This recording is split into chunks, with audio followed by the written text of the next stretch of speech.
today. This is called quadratic formula. Make sure you write down the words quadratic formula beside the quadratic formula. You have that written down, right? All right. So the vocabulary we have to do is the discriminant. I'll tell you what that is in just a minute.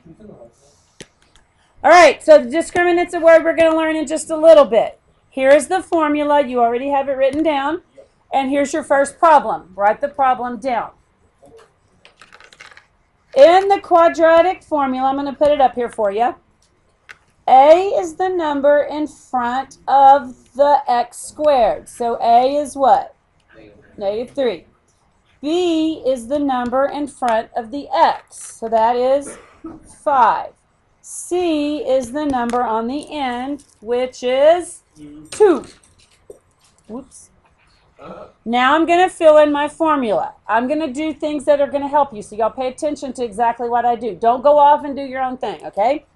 So negative b is going to be negative 5 plus or minus the square root. Okay, what is b squared? 25. 25. Write down the 25. Don't write down b squared. Write down 25 minus 4. Now fill in all your numbers. Times negative 3 times c, which is 2, all over 2 times negative 3, which is negative 6. Okay, then you would take your calculator, and I want you to type in only this part. Okay, the answer you got to this part is 49, and that's called the discriminant. The discriminant's what's under the square root. So we're going to rewrite that. Negative 5 plus or minus. What's the square root of 49? 7 all over negative 6. Now I have to do two parts just like I did on complete the square. I have to do negative 5 plus 7 divided by negative 6. Then what do I have to do? Negative 5 minus 7 divided by negative 6. So this plus or minus, you have to do the plus, then you have to do the minus. Okay? What's negative 5 plus 7? 2 over negative 6, which reduces to negative 1 over 3. I'm sorry. Negative 5 minus 7 is negative 12 over negative 6, which is 2. So my two answers are negative 1/3 and 2. All right, let's try another one.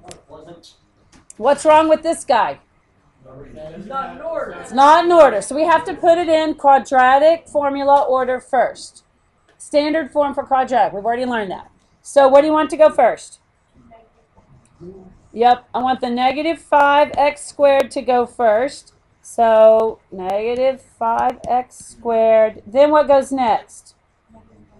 But if it's negative on the other side, then it moves over. It becomes plus 9x plus 2 equals 0. This 2, I moved over there. It was already positive, so I just shifted it. All right, what is A? Negative 5. B is 9. C, I'm glad you joined us, is 2. X equals negative 9 plus or minus the square root. Now don't do b squared. It sounds like a scary horror show or something. When you don't write down 9 squared. You know what 9 squared is. It's 81. Write down 81 minus 4. Now this part I want you to write it all out. I have my reasons. 4 times A times C all over negative 10. Now, what's this part underneath here called? Discriminant. So go to your calculator, type that in exactly as it is. And when I put it in my calculator, I get the discriminant to be 121. Remember, the discriminant is under the square root. It doesn't include the square root. So now I have negative 9 plus or minus. Since the square root of 121 is 11, I'm just going to write an 11 over negative 10. That gives me two answers, negative 9 plus 11 over negative 10 and negative 9 minus 11 over negative 10. Negative 9 plus 11 gives me 2 over negative 10, which reduces to negative 1/5. And the second one, I get negative 20 over negative 10, which simply reduces to the number 2. All right, let's try one more problem. This one comes out to be kind of ugly numbers. The quadratic formula is more difficult at times, but you can always use the quadratic formula to solve any quadratic equation.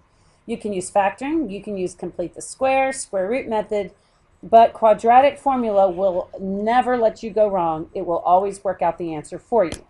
All right, let's try the third question. We have A, which is equal to 1, B is 3, and C is negative 7. Would you please pause me for a moment, try to work this one out, and come back when you have your discriminant done. So I have x equals negative 3 plus or minus the square root 9 minus 4 times 1 times negative 7 all over 2a, so that's 2. Now I need to do my discriminant, which is the number underneath the square root. And when I type that in my calculator, that gives me 37. So my discriminant is 37. Now, when I try to take the square root of 37, I don't know the square root. So then I'm just going to finish off my answer, negative 3 plus or minus the square root of 37 all over 2. Now, if you were in your calculator, I could ask you to type this in to get a decimal representation of the number. If you did that, you would have to use parentheses, negative 3 plus the square root of 37, close the parentheses, divided by 2. That would give you a decimal. Then, remember how you can use the up arrow 2 times to bring this whole thing back down, changing the plus sign to a minus sign. All right, that's all I have for tonight. I will see you tomorrow. You will need your practice workbook. Thank y'all.